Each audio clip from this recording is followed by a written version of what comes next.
Hello everyone. ये chapter 12 आपका BNSS का पार्ट 4 होगा। इसके पहले हम लोग सेक्शन 187 तक डिटेल में कवर कर चुके हैं। ये पूरा चैप्टर आपके प्री मेंस कॉलेज एग्ज़ाम हर पॉइंट ऑफ व्यू से बहुत इम्पॉर्टेंट है। और इस वीडियो में ये 4th पार्ट होगा, इसमें हम लोग आगे के सेक्शंस को कवर करेंगे। तो वीडियो को लास्ट तक देखिएगा, हेल्पफुल रहेगा सेशन आपका प्री मेंस दोनों के पॉइंट ऑफ व्यू से। और लाइक शेयर सब्सक्राइब ज़रूर करिएगा। सेक्शन 188 बात करता है report of investigation by subordinate officer. तो जब सबऑर्डिनेट ऑफिसर इन्वेस्टिगेशन कर रहा है तो वो उस बात की जो रिपोर्ट है वो किसको देगा? Officer in-charge of a police station को देगा। सेक्शन 189 बात करता है release of accused when evidence deficient.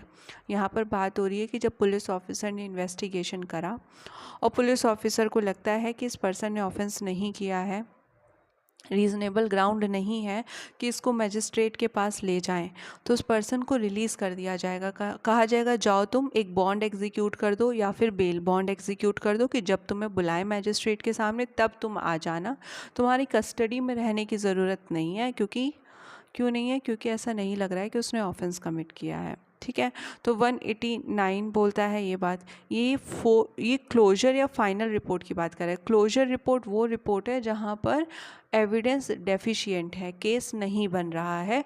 Police investigation के अनुसार जो पुलिस रिपोर्ट फाइल हुई है, जो पुलिस रिपोर्ट बनाई गई है, उसमें नहीं लग रहा है कि ऑफेंस हुआ है, उसको क्लोजर रिपोर्ट कहते हैं। ओके। सेक्शन 190 बोलता है cases to be sent to the magistrate when evidence is sufficient. तो पुलिस ऑफिसर ने इन्वेस्टिगेशन करी तो उसको पता चला कि एविडेंसेस हैं, हो सकता है इसने ऑफेंस किया है, रीज़नेबल ग्राउंड बन रहा है, तो अक्यूज्ड को फॉरवर्ड कर दिया जाएगा ऐसे मैजिस्ट्रेट को जो संज्ञान ले सकता है पुलिस रिपोर्ट पर। ठीक है, तो कौन ले सकता है? तो आप देखेंगे सेक्शन 210 में दिया है मैजिस्ट्रेट ऑफ फर्स्ट क्लास और मैजिस्ट्रेट ऑफ सेकंड क्लास जो स्पेशली एम्पावर्ड है CJM के द्वारा। ठीक है, शैल वर्ड यूज़ किया है, तो जब एविडेंस सफिशिएंट है तो उसको फॉरवर्ड किया जाएगा मजिस्ट्रेट के पास। ठीक है, और या तो वो कॉग्निजेंस ले सकते हैं या तो वो ट्रायल कर सकते हैं, ऐसे मैजिस्ट्रेट के पास फॉरवर्ड कर दिया जाएगा। या फिर इफ़ ऑफेंस इज़ बेलेबल, अगर ऑफेंस कैसा है? बेलेबल है, तो बेलेबल ऑफेंस में तो अक्यूज्ड के पास राइट हो जाता है कि उसको तो बेल मिलनी चाहिए। तो फिर क्या होगा? सिक्योरिटी लेकर क्या हो जाएगा? उसको बेल पे रिलीज़ कर दिया जाएगा और बोला जाएगा जब बुलाया जाए तब आ जाना। प्रोवाइडेड दैट अगर अक्यूज्ड पर्सन कस्टडी में है ही नहीं और पुलिस ऑफिसर क्या करता है? सिक्योरिटी लेता है उसके अपीयरेंस की। ठीक है, and magistrate to whom such report is forwarded shall not refuse to accept the same on the ground that the accused person is not taken in custody. तो देखो, ये जो प्रोविज़ो है ना, ये आपको CRPC में नहीं मिलेगा, ये नया प्रोविज़ो है। ये क्या बोलता है कि अगर अक्यूज्ड को कस्टडी में नहीं रखा, ठीक है, तो और पुलिस रिपोर्ट भेज दी मजिस्ट्रेट के पास, ठीक है, तो अब मजिस्ट्रेट क्या नहीं करेगा? मना नहीं करेगा कि मैं कॉग्निजेंस नहीं लूँगा, मैं पुलिस रिपोर्ट कॉग्निजेंस लेने के तो उसकी डिस्क्रिशनरी पावर है, वो संज्ञान लेता है या नहीं, ये मैजिस्ट्रेट की पावर है। आप अगर सेक्शन 210 देखेंगे ना कॉग्निजेंस वाला, तो वहाँ पर मे शब्द का इस्तेमाल किया है। तो पुलिस ऑफिसर की जब रिपोर्ट फाइल होती है मैजिस्ट्रेट के सामने, तो मैजिस्ट्रेट के पास पावर होती है कि वो संज्ञान ले भी सकता है, नहीं भी ले सकता है। इवन अगर क्लोजर रिपोर्ट फाइल हुई है ना, तो उस पर भी वो संज्ञान ले सकता है। या फिर अगर कोई रिपोर्ट है, पुलिस रिपोर्ट है और वो बता रही है कि ऑफेंस हुआ है और वो मैजिस्ट्रेट चाहे तो उस पर संज्ञान नहीं भी ले सकता है, तो वो उसकी पावर होती है। ठीक है, मे वर्ड का इस्तेमाल किया गया। खैर वो अपना अलग टॉपिक है, हम लोग अपने टॉपिक पर आते हैं। तो यहाँ पर प्रोविज़ो ये बोल रहा है कि अक्यूज्ड पर्सन कस्टडी में नहीं है और पुलिस ऑफिसर क्या करता है? रिपोर्ट भेजता है मैजिस्ट्रेट को, तो मैजिस्ट्रेट उस रिपोर्ट को एक्सेप्ट करेगा। वो इस ग्राउंड पर मना नहीं कर सकता एक्सेप्ट करने से कि भाई अक्यूज कस्टडी में नहीं है। ठीक है, ये पहले नहीं था, ये नया प्रोविज़न है, तो इसलिए आपको पता होना चाहिए। उसके बाद सबसेक्शन 2 कहता है कि जो भी आर्टिकल मिला अक्यूज्ड के पास से वो भी भेज दिया जाएगा। और अगर अक्यूज्ड को बॉन्ड पे रिलीज़ किया है वो भी भेज दिया जाएगा। कोई पर्सन है जो कि फैक्ट की जानकारी रखता है तो उससे भी बॉन्ड एग्जीक्यूट करवा लिया जाएगा। बोला जाएगा जब तुम्हें बुलाया जाए तो तुम भी आ जाना। इसमें कुछ ऐसा खास नहीं है, ये सारे प्रोविज़न तो वैसे सेल्फ स्टडी के हैं। सब सेक्शन 3 आपका ये बोलता है कि जैसे बॉन्ड में सीजीएम की कोर्ट लिखी है तो ज़रूरी नहीं है कि मतलब सीजीएम के पास ही पहुंच जाना है, जो कोर्ट बताई जाएगी ना उस मैजिस्ट्रेट के पास जाना होगा। सबसेक्शन 4 कहता है कि जो भी बॉन्ड एग्जीक्यूट करवाया गया है तो उसकी कॉपी क्या होगी, जिस व्यक्ति से बॉन्ड एग्जीक्यूट करवाया उसकी कॉपी उस पर्सन को दे देंगे और मैजिस्ट्रेट को ओरिजिनल भेज दिया जाएगा। सेक्शन 191 कहता है complainant and witness not to be required to accompany the police officer not to be subject to restraint. तो जो भी विटनेसेस हैं, जो भी कंप्लेनेंट है, उसको पुलिस ऑफिसर के साथ कोर्ट जाने की बिल्कुल भी आवश्यकता नहीं है। ज़बरदस्ती की उनको इनकन्वीनियंस नहीं दिया जाएगा, ज़बरदस्ती उन पर रेस्ट्रेन नहीं लगाया जाएगा। ठीक है। अब सेक्शन 192 बात करता है केस डायरी की। यह आपका बहुत इम्पॉर्टेंट सेक्शन है। यहाँ पे प्री मेंस दोनों में सवाल आता है, आपको पता होना चाहिए केस डायरी क्या होता है। मेंस में भी आता है आपका और प्री में भी पूछा जाता है। तो यहाँ पर बोला जा रहा है जो भी पुलिस ऑफिसर है वो इस चैप्टर के अंदर इन्वेस्टिगेशन कर रहा है, वो एक डायरी मेंटेन करेगा। ठीक, उस डायरी में वो लिखेगा कब कहाँ गया, कब उसने इन्वेस्टिगेशन शुरू करी, कब ख़त्म करी, किन किन का स्टेटमेंट उसने रिकॉर्ड करा, क्या क्या सर्कमस्टांसेस थे। ठीक है। 180 के अंदर जो उसने विटनेसेस का एग्जामिनेशन किया था उसको भी उसमें इंक्लूड करेगा। और वॉल्यूमिनस डायरी होगी क्योंकि डिटेल्ड है, पैजिनेटेड होगी, स्टेप बाय स्टेप जो भी इवेंट हुए हैं उसको मेंशन किया जाएगा।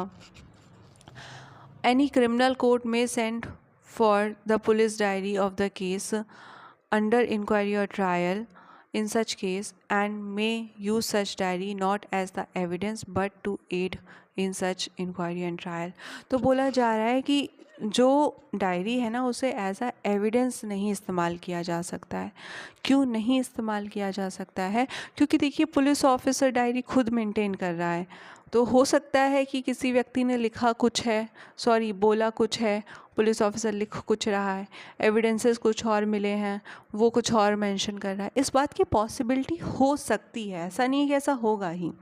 तो उसे एज अ एविडेंस तो इस्तेमाल नहीं किया जाएगा, लेकिन उसका एड लिया जा सकता है, इंक्वायरी एंड ट्रायल में उसकी हेल्प ली जा सकती है। ठीक है।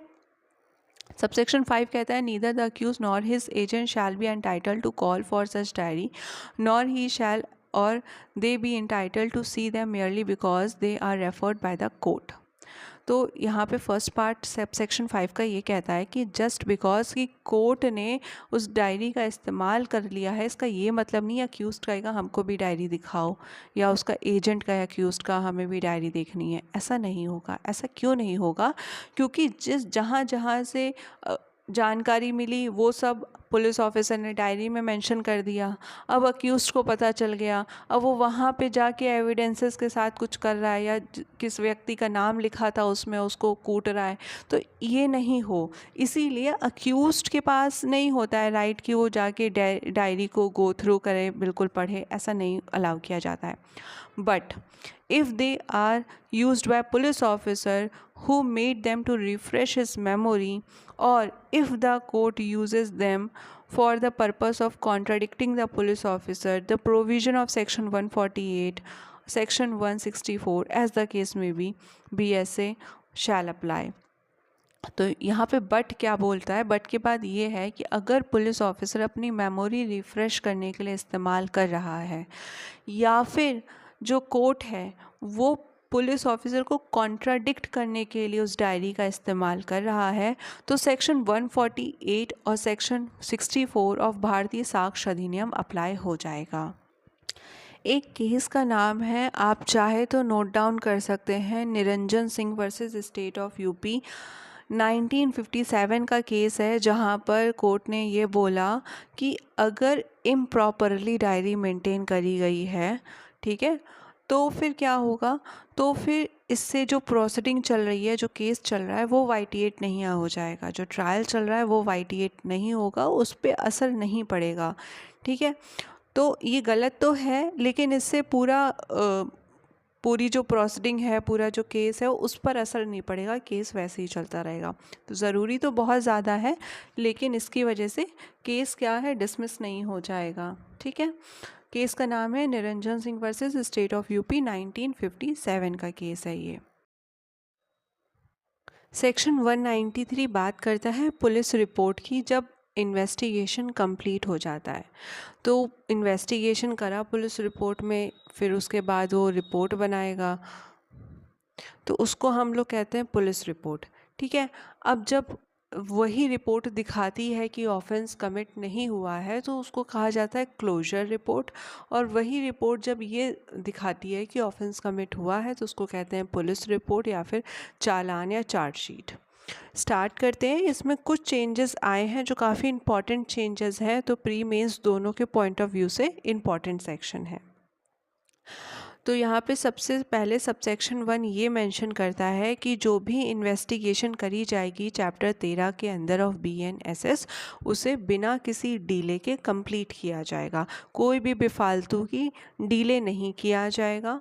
सबसेक्शन 2 कहता है कि ऐसे अपराध जो कि सेक्सुअल ऑफेंसेस से जुड़े हैं या फिर पॉस्को एक्ट के सेक्शन 4, 6, 8 और 10 में आते हैं, अगर ऐसे अपराधों का इन्वेस्टिगेशन किया जा रहा है तो 2 महीने के अंदर इन्वेस्टिगेशन कंप्लीट करना होगा।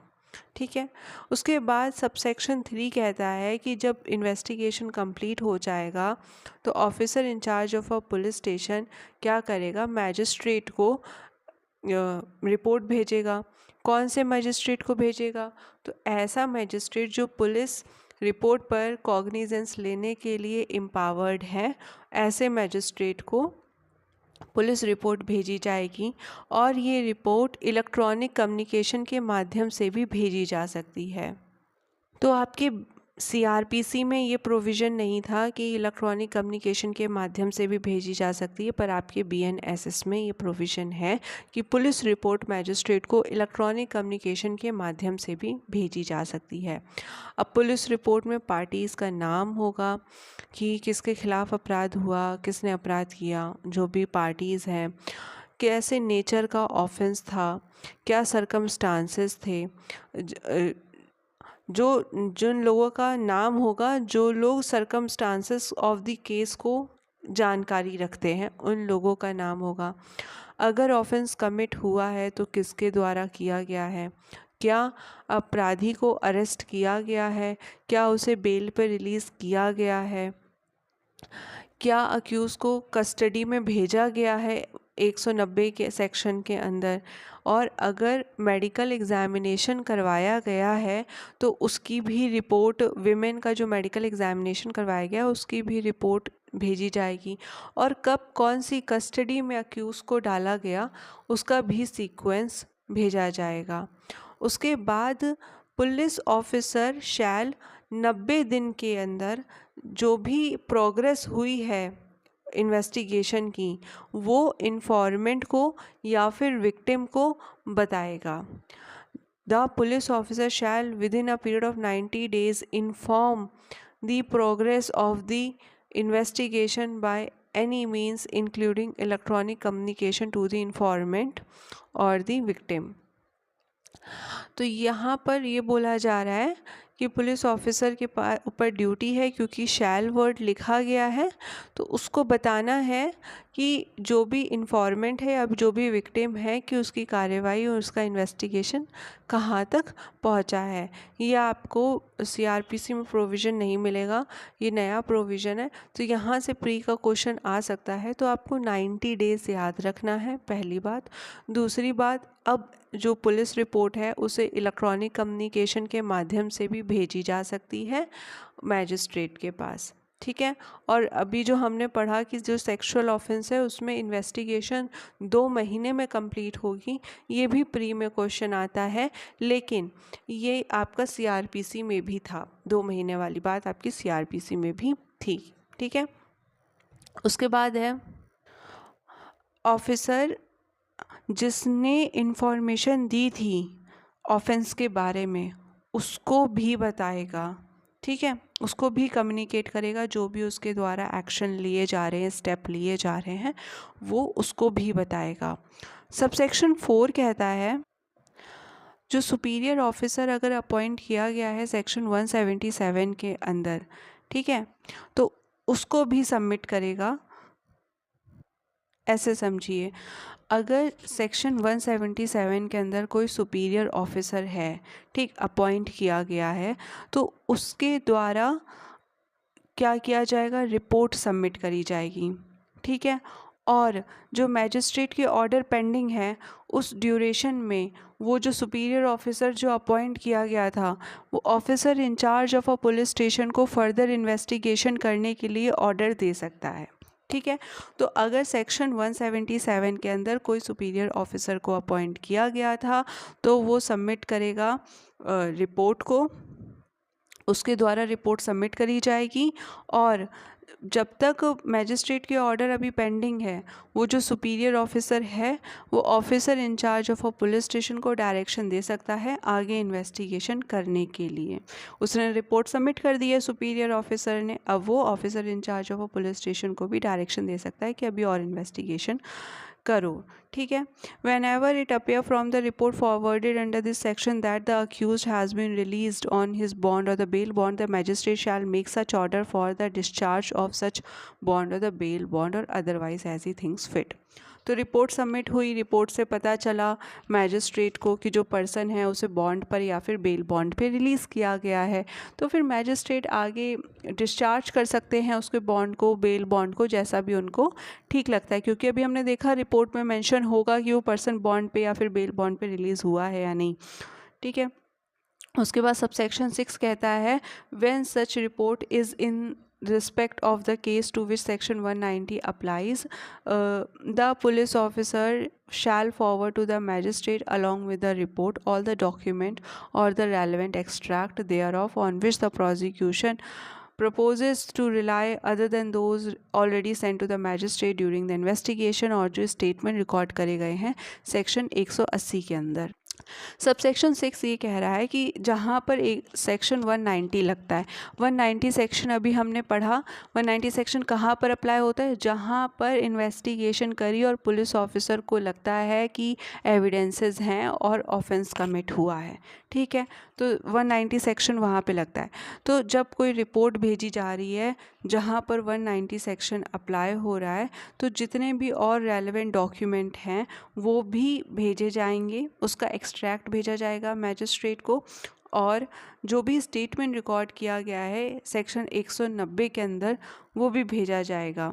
सबसेक्शन 7 कहता है if the police officer is of opinion that any part of such statement relevant नहीं है टू द प्रेस्टिंग या फिर डिस्क्लोजर असेंशियल नहीं है या फिर इंटरेस्ट ऑफ द जस्टिस के अगेंस्ट है, पब्लिक इंटरेस्ट में नहीं है, he shall indicate that part of the statement and append a note requesting the magistrate to exclude that part from the copy to be granted to the magistrate.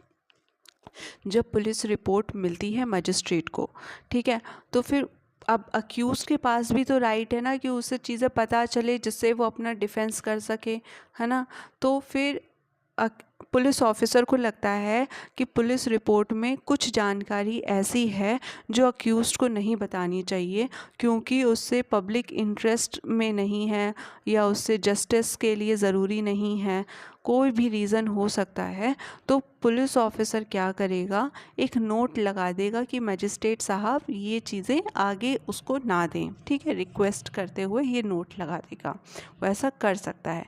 Subject to the provision contain in subsection 7, the police officer investigating the case shall also submit such number of copies of the police report along with other document duly indexed to the magistrate for supply to the accused as required under section 230। तो यहाँ पे बोला जा रहा है कि वो जो सामान नहीं दिखाना है, सॉरी, वो जो स्टेटमेंट्स हैं जो भी नोट किया गया है पुलिस रिपोर्ट में, कुछ चीज़ें नहीं दिखानी है अक्यूज़ को, उसके अलावा उतने number of copies police officer देगा जितनी की ज़रूरी है, मैजिस्ट्रेट जो बताते हैं, क्योंकि अक्यूज़्ड को भी मिलनी चाहिए ना, तो फिर वो मैजिस्ट्रेट कॉपी क्या करेंगे, अक्यूज़्ड को पहुंचाएंगे, अक्यूज़्ड को भी पता होना चाहिए। उसके बाद प्रोवाइडेड दैट है, जो रिपोर्ट है और जो भी अदर डॉक्यूमेंट है उसे इलेक्ट्रॉनिक कम्युनिकेशन के माध्यम से भी सर्व किया जा सकता है। ठीक, ये आपका पहले प्रोविज़न नहीं था। फिर सब सेक्शन 9 आपका सेक्शन 173 का बात करता है फर्दर इन्वेस्टिगेशन का। बहुत बार प्री में क्वेश्चन पूछा गया था सीआरपीसी में फर्दर इन्वेस्टिगेशन का प्रोविज़न कहाँ पर है। तो अब ये क्वेश्चन आ सकता है कि बीएनएसएस में फर्दर इन्वेस्टिगेशन का प्रोविज़न कहाँ पर है। तो आपको पता होना चाहिए सेक्शन 193 के सब सेक्शन 9 में दिया हुआ है। ओके, तो यहाँ पे बोला जा रहा है nothing in this section shall be deem to preclude further investigation in the respect of an offence after the report under sub section 3 has been forwarded to the magistrate and where such investigating officer in charge of a police station obtain further evidence, oral or documentary, he shall forward to the magistrate a further report or further regarding such evidence in the form as the state government may by rule prescribe। ठीक है, तो यहाँ पर बोला जा रहा है कि रिपोर्ट सबमिट कर दी गई है।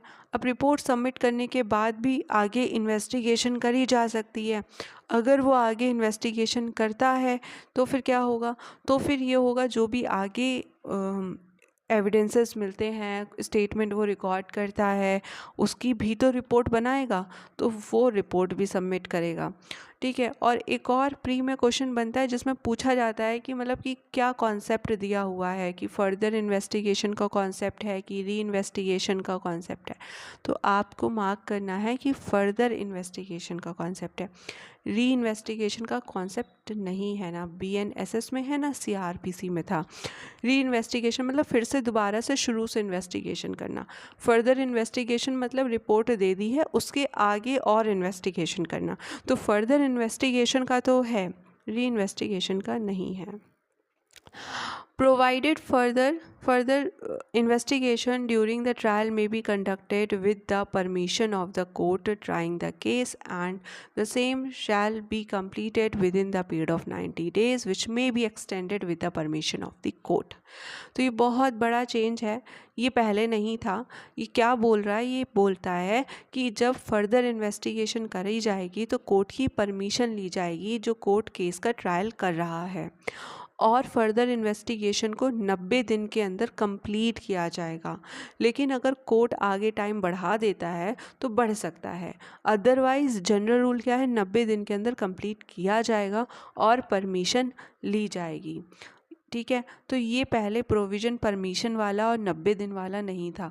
दो क्वेश्चन बनेंगे, बहुत सारे भी बन सकते हैं, किसी भी तरीके से स्टेटमेंट वाला भी आ सकता है। दो तो याद ही रखना है कि परमिशन होगी, परमिशन उस कोर्ट की जो केस का ट्रायल कर रहा है, और 90 दिन के अंदर कंप्लीट हो जाना चाहिए, पर ये टाइम पीरियड बढ़ाया भी जा सकता है। अब इसके आगे के सेक्शन 194 से 196 में हम लोग नेक्स्ट पार्ट में कंप्लीट करेंगे, वरना वीडियो बहुत लंबा हो जाएगा। अगर आपको वीडियो हेल्पफुल लगता है तो लाइक शेयर सब्सक्राइब ज़रूर करिएगा। Thank you.